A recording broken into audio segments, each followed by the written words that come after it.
Welcome to the Bad Boss Brief, a strategic guide on how to not be an asshole at work. We'll tell you about bad bosses, how they can be handled, how to tell if you happen to be one. An executive and an executive coach, both artists working in advertising and marketing for more than 2 decades, are here to advise you on the ins and outs of office environments. The Bad Boss Brief is your ultimate guide to navigating any employment landscape. Here are your hosts, Eugene S. Robinson and Stephanie Peirolo. Hey, welcome to the Bad Boss Brief. I am Stephanie Peirolo. I'm Eugene S. Robinson. And today, episode 14, we are going to talk about the fake work boss. What is fake work? Why is it happening now? And what about the people who are exploiting this? So this episode was inspired by an article in the Business Insider called The Reality of Big Tech's Fake Work Problem by Hugh Langley and Grace Kay. And this fake work is really a catch-all term. And the idea is that it started out as a phrase for people who were showing up at work and not actually doing much work. So here's the quote. Fake work, as consultants Brent Peterson and Galen Nielsen define it in their 2009 book of the same name, is effort under the illusion of value. The crimes they wrote include pointless meetings, reports, and presentations. In the tech industry specifically, the term fake work is used to conjure up an image of lazy engineers resting and vesting. Long-tenured, high-paid employees doing very little work while waiting on a lucrative payday from their company stock. And this narrative is compelling because, of course, that person is a shirker. We don't like shirkers. We learn that in elementary school or middle school or when we ever do our first group project, that these shirkers who let everybody else do the work are as reprehensible as the snitches. That is if they realize they're shirkers.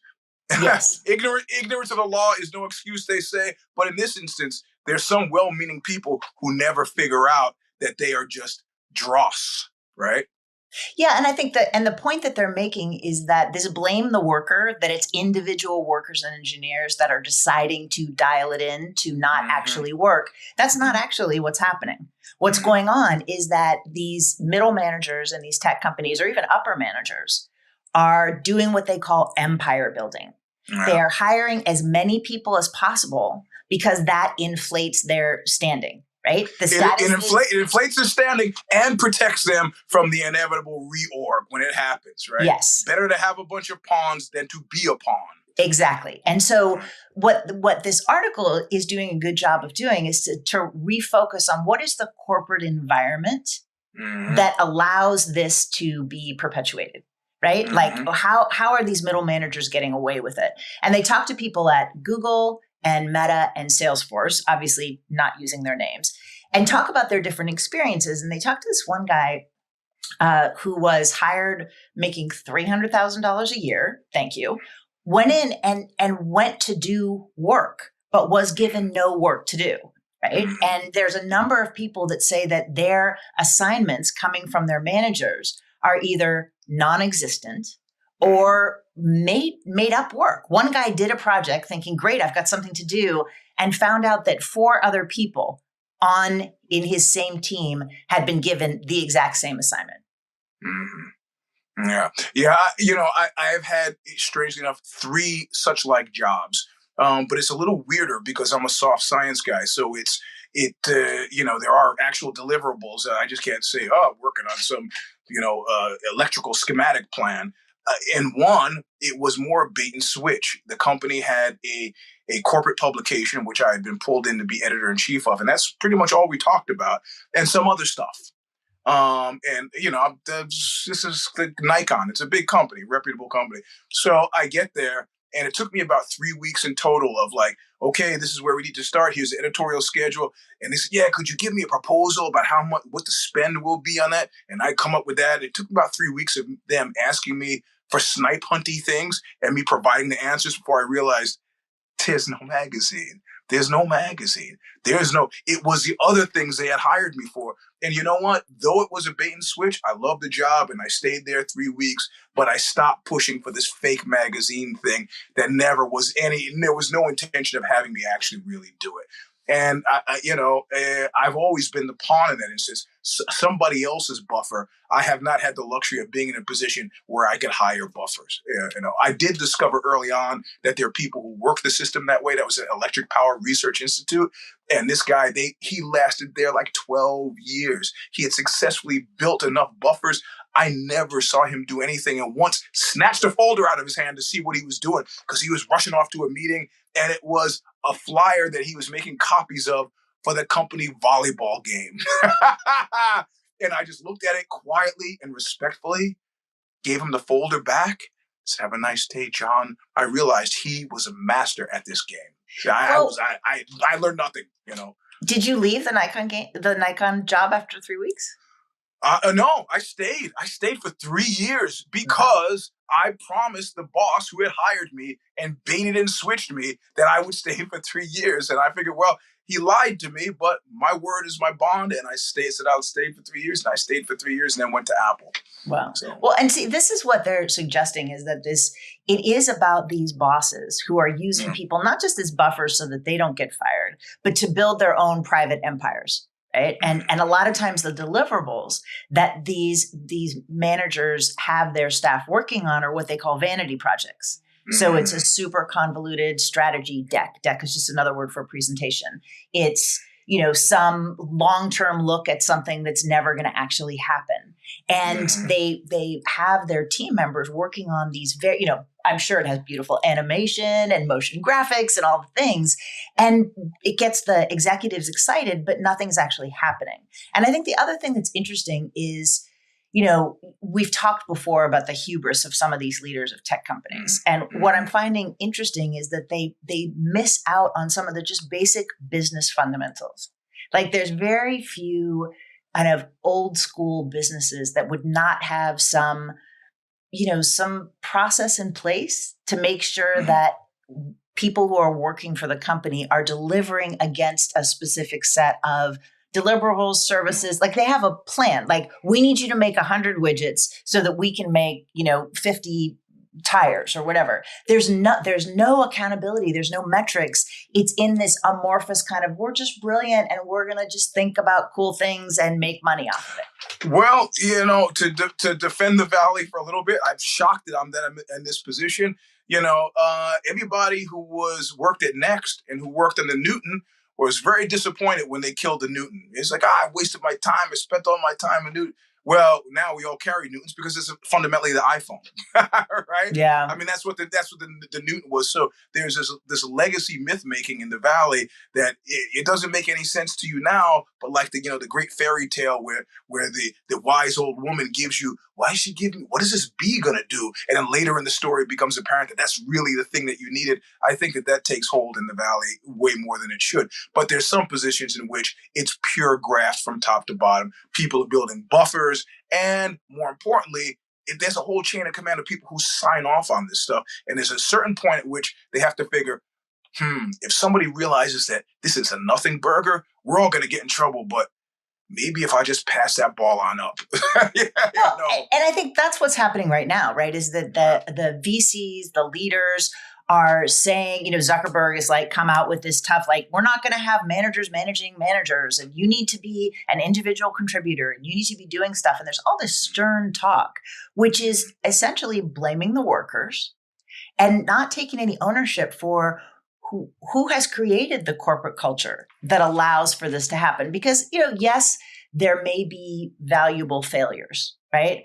But presumably people were actually building a Newton. There was an expectation they would be executing something, whether it worked or not. There was a product. These people are not even developing products. They're not even developing a strategy to have a plan to get to a product. They're just going to meetings and having that sort of energy. And the challenge is that the people who do want to get work done recognize, and they talk about this in the article, is that with all of these layers, right? So one person talks about coming in at an organization and within 2 months, there were 4 layers between them and the person who hired them. Right. So 4 layers in 2 months were brought in. Yeah. And then anything, even a simple thing, it's going to take 40 stakeholders to agree, and everybody's doing their political infighting. Yeah. And that's just dumb. Right. It seems to me it's got to be really antithetical to to business. It seems bad business, right? It's not just bad management or bad bosses. This is bad business. Who falls for this stuff and why? Well, I'll tell you an example from my, because I've never been in a circumstance where somebody's made me do fake work. It's usually they make me do more work and somebody else's work. But I was in a circumstance where I was in executive management, and there was an executive creative director. And I think it's the same woolly thing of like the creativity, whether it's in building a consumer device or tech products, or it's in actual creativity, making a creative product. But this guy said that in order to fully, maximize his potential and show what the company could do, he needed to make a short film, and the company, the organization, needed to pay for it. Well, I of course was the money manager person. And I'm like, so what do you think? He's like, I'm like, how is this going to benefit the larger company? He's like, well, we can use it as marketing. And I was like, okay, so you're going to come up with a short film that's so good that we can use it as marketing. And I'm like, okay, like he had done a music video, which got us a little attention. I'm like, okay, that's fine. Here's how much money you have to spend. He's like, well, I'm going to need more than that because this, that, and the next thing. And I was like, well, tell me, like, let me see the script. And he wouldn't give me any more information. So I finally found out that he wanted to do a short film, a documentary about an artist. And I Googled the artist, and I thought, oh, obviously I've got the name wrong, because this is, well, pornography's in the eye of the beholder. This is a picture of a naked drawing of a woman who didn't look like any actual real woman I've ever seen, very idealized, with some milky white substance dripping from her mouth. The invitation to this event that he wanted to fly to another country to film was a naked woman with her legs open, no clothes on, and the entrance to the event was guess. And so I looked at this and I was like, okay, so we're not actually going to do a film about an artist that has an invitation that has a woman's vulva as the entrance to the event. And he's like, why not? And I'm like, if the idea is that we're going to do this to get more clients, many of our clients are women. I can't imagine a woman who's going to be like, that's a company that I want to do business with. Yeah. And he fought tooth and nail, arguing to me about how this was an expression of creativity. And the market would rise to understand the greatness of the creativity and our brain. But it went on. And the funny thing is that the owner of the company actually supported him. Wow. And I had to really, throw down, which I can do well. But I think that's the kind of example that I think that's one of the reasons it happens. People talk about creativity. It's like the Mel Brooks with the producers, Springtime for Hitler in Germany. Sure, it's a great idea. Are you kidding me? Yeah. I've actually worked I've worked for Larry Flint for a couple of years, and even that workplace had standards. Before you worked there, they had to explain to you. They sat you down, they took you to a room and explained to you. And I didn't work on their porn titles. I did their men's fashion magazine called Code, because they do non-porn titles. But they said, look, in the course of your day here, you might see some things that you won't see in a normal workplace. It's pre-identified. You have to agree. You sign on to it. This guy's a nut. What happened to the film? Did you give him the money for it or not? No, good. It didn't get me. It didn't get me. But I got fired soon after that. After they fired you, did they go ahead and make this movie? No. Oh, thank I mean, not that I know of, and this was a number of years ago. But I think the point is recognizing that people can get so caught up in their myth about their creativity, whether it's in terms of tech or whether it's that they can give the people that work for them a leeway that doesn't always benefit them, right? And I think that the challenge that I was in was that I was the kind of hard-nosed business person, and it didn't. I mean, I didn't end up staying at that job, right? And I think it's very Yeah. difficult because I do believe that there are managers at these tech companies who really do want to do work, right? Yeah. And there may be not a lot of them, but I believe that there are managers who are saying to their employees, I want to help you have a development plan. I want you to see a career at this organization. I want to do something. The challenge is that those managers, if they're not playing the game, they're not going to get the kind of political capital that they need to be able to help the people on their team. Yep. You know, the first job I had that was like that was for the New York City Department of Parks and Recreation. And I was in the Queens Bureau. I was, I lied about my age to get the job. I was in my last year of high school and said that I was a couple of years older. So it was a nice office job out in Queens. And it took me about 4 days to realize that my job was to cover for my boss who was doing nothing. I would call him and say, hey, what do we do? He goes, well, file this. And you file that. It would take me about half an hour. I go, I got 7.5 hours. Well, if Simonian calls, you let me know. Okay.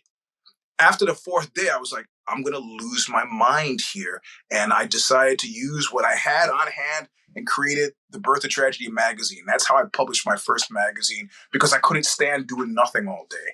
So I guess technically if I was in Silicon Valley, the company would then have a claim to own that publication that I produced during work time. But given that it was a New York City job, it was ridiculous. It was ridiculous. And keep in mind, Simonian, the boss, he only called for me to check on my boss when somebody was checking on him. It was city graft of the most extreme variety. And I was, sure, a small man on the totem pole, not getting paid too much, but it was phenomenal. And I mean, I knew that nothing was happening, but I just couldn't go for the okie doke. I had to do something to keep my mind engaged. So I was working. I just wasn't working for the betterment of the New York City Department of Parks because clearly they did not care. Well, and that's what I believe is that most people, I think, want to work. And particularly people who have gotten to the place where they have the technical skills that are in demand at these companies. Right. They're not hired. This is not like entry-level data entry receptionists. These are, technical engineers, people with real advanced skills, and they want to use those skills, and they want to use those skills to build something that's going to show up in the world. And, one of the people was talking about, like, he's like, I didn't have any assignments, so I just went surfing. But there was a woman who was working for, I think it was Google. They were giving her nothing to do. So she got a job also at Microsoft during the pandemic at the same time, working for both companies, which I was like, I wouldn't advise it. I wouldn't do it. But there was a moment where I was like, no, she probably gave Google a chance and then figured, you know what? This is just I'll cash your checks as long as you want to send them. Exactly. So if you're in this circumstance, right? So if you are at a company where you don't have enough work or you're concerned that you're being given fake work, I think it's really tough. I think there's not a lot that you can do. If you are fortunate enough to have one of those managers who is a good actor, who isn't participating in this, who wants to support your career, I think you can go to your boss and say, hey, can you give me some protection here? Can you, if you're putting me on a project, can you let me know if it has a chance of seeing the light of day? Can you give me a sense of who the stakeholders are? Can you maybe see if your boss can clue you into the politics or the things that are happening behind the scenes on any projects that you're taking on? Because if you have a choice between a project that's never going to see the light of day and a project that is actually going to get executed, if you have a choice, you're going to want to choose the one that's going to actually be work that you can show. Right. The challenge is that I don't think there's much that you can do. And most of the people that they interviewed for this article ended up leaving the company where they were working to go to a place where they could have work to do that was constructive and interesting and engaging to them, which I feel like is kind of like weak advice. But can you think of anything else to say to somebody if they're in this circumstance of having nothing to do? No, I mean, it's a failing of the company. It's like going on a blind date and then your friend says, do you know the guy that you're going on the date with, he's got syphilis. Oh, well, I mean, at that point, buyer beware. I think leaving is pretty good. How did that example get to be the one? I don't know. My mind works. I was actually realized I do have a fire me from the rumor mill, but that's neither here nor there. We'll get to that. Okay, well, the Fire Me that I had that I was very excited about talking about today, since usually it's Eugene that has the Fire Me, is our friend Elon Musk. Yeah. Has decided that the company is now called X, and the little bird is no longer. Yeah. So it's nuts. Well, and I think what's interesting is I was looking at it from the, thinking of it as a marketer and somebody that's been in advertising for a long time. And there was an article that I just wanted to reference really quickly. It's in The Drum, which is an ad trade. And it's called An Appalling Instinct for Branding. Designers React to Twitter's X Rebrand by a woman named Amy Houston. And I think what is useful is to start with what was good about Twitter. Mm-hmm. Right? So this is from Neil Cooper, who's the head of design at Wolf Olins, which is a really famous design firm. An instantly recognizable color palette, a globally known logo, and brand verbs such as tweeting have worked their way into the zeitgeist of popular culture. All were destroyed overnight. Yep. And so I think, for people that aren't necessarily familiar with branding, what Twitter had was an anomaly. And it was worth a huge amount of money, like possibly one of their most significant assets was this brand and its ubiquity. And the idea that he would eradicate that overnight, especially for an X, is kind of shocking. Yeah. He hasn't made very many good decisions. I know he's got his fanboys out there, usually typically fanboys out there pulling for him, but this is a fool's errand. You don't have to be you don't have to be a business genius to know that this is not. No. Sorry. Good for you. Billionaire, richest man in the world. Good for you. It's a bad decision nonetheless. Well, and here's what this guy, Bruce Daisley, he used to be the vice president of EMEA for Twitter. Mm-hmm. Quote, from start to finish, Musk has been intent on burning down any evidence that someone was there before him because it serves to remind people that someone other than him has helped form his product. It speaks to a fragile ego and an appalling instinct for branding. Do you think news outlets are going to say on X, someone sent an X? No, and then, he goes on to say what they're going to say is on social media, someone posted. They're not going to use the word tweet anymore. They're just going to say posted. And that's going to be the end of that. They're not going to switch to the language that you want somebody else to use. Listen, it's benign. It's relatively benign, but I got people who work there and they're still not going for Meta. They're still calling it Facebook. You change whatever you want to call it, but it was okay, Meta. Yeah, sure, okay. But imagine if they had changed the name of Facebook to Meta, right? And that's what. He's always wanted. Musk has always wanted to do X. He wants to have the X app be, like your one-stop shop for everything in the world. He owns presumably X.com. He named his kid X and then insert formula after her. He's sort of obsessed with X. And like some of these branding experts talked about in this Drum article is you don't necessarily want to use X as a search. You don't want to, X means negative things. It means X-rated material. It has a lot of really negative associations. And for designers, it's not attractive. It's two lines intersecting harshly. But it really, I thought what was interesting to me about this from, the Fire Me, and one of the many reasons that Musk should be fired, is that it is all about his ego. Yeah. And even a noted professional egomaniac like Steve Jobs also realized at a certain point that he was in service of something that people wanted. It wasn't like, I'm going to create this thing that nobody wants, and just through the sheer force of will and the jobs distortion field, the reality distortion field, I got to make people like this. No. He was taking things that we already used and just improved on them, which was fundamentally pretty useful. Changing Twitter to X is not useful to anybody outside of the aforementioned fragile ego.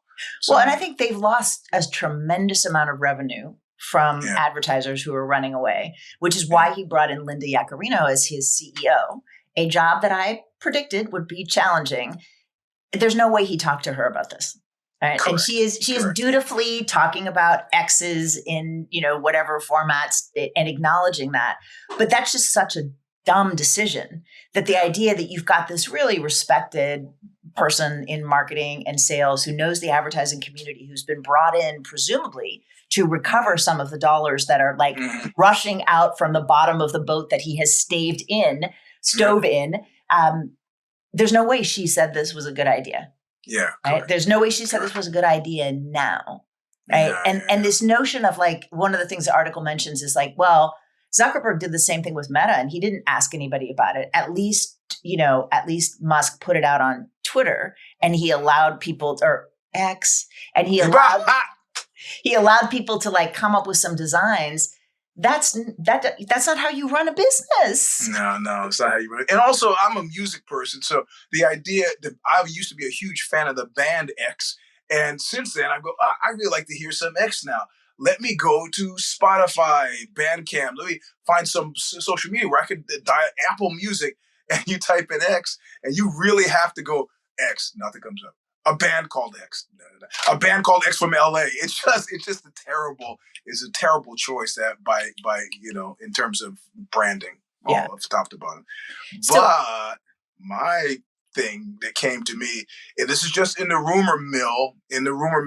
Remember I said that there was going to be layoffs on the 21st at Google. Secret, nobody knew. Still don't know how many people were laid off on the 21st, though that was supposed to be something that happened in a significant way.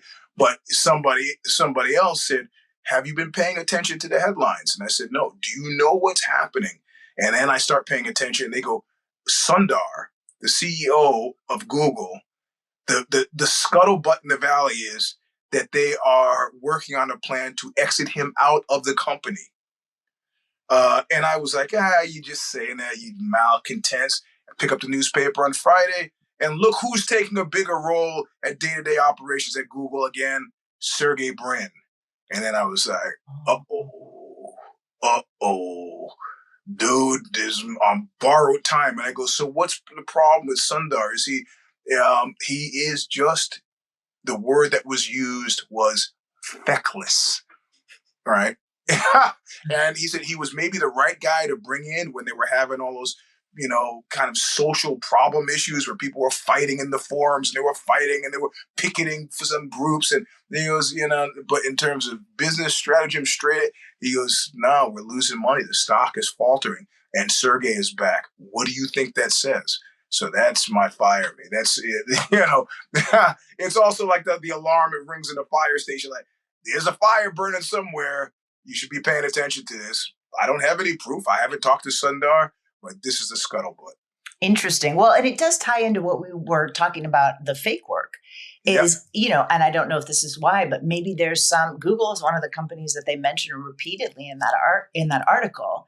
And maybe there is some sense that somebody higher up needs to be held accountable for fostering a culture that allows this kind of reckless behavior to happen.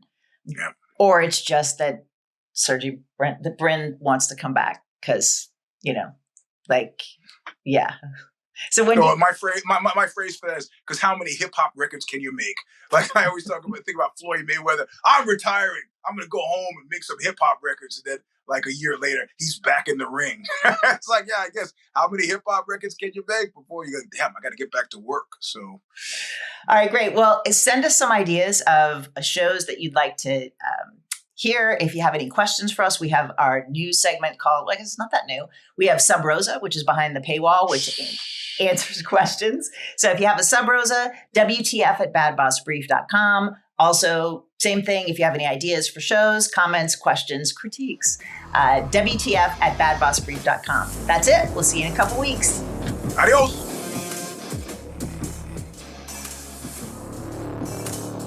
Thank you for listening to the Bad Boss Brief with your hosts, Eugene S. Robinson and Stephanie Peirolo. You can check out more of their work by visiting consigliera.substack.com for Stephanie and eugenesrobinson.substack.com for Eugene. You can also find Eugene at Mr. Sleep 3, that's the number 3, on Instagram. Send us your questions or comments to WTF at badbossbrief.com. And be sure to join us right here on your favorite podcast platform for more insights every other week. Until next time, don't be an asshole at work.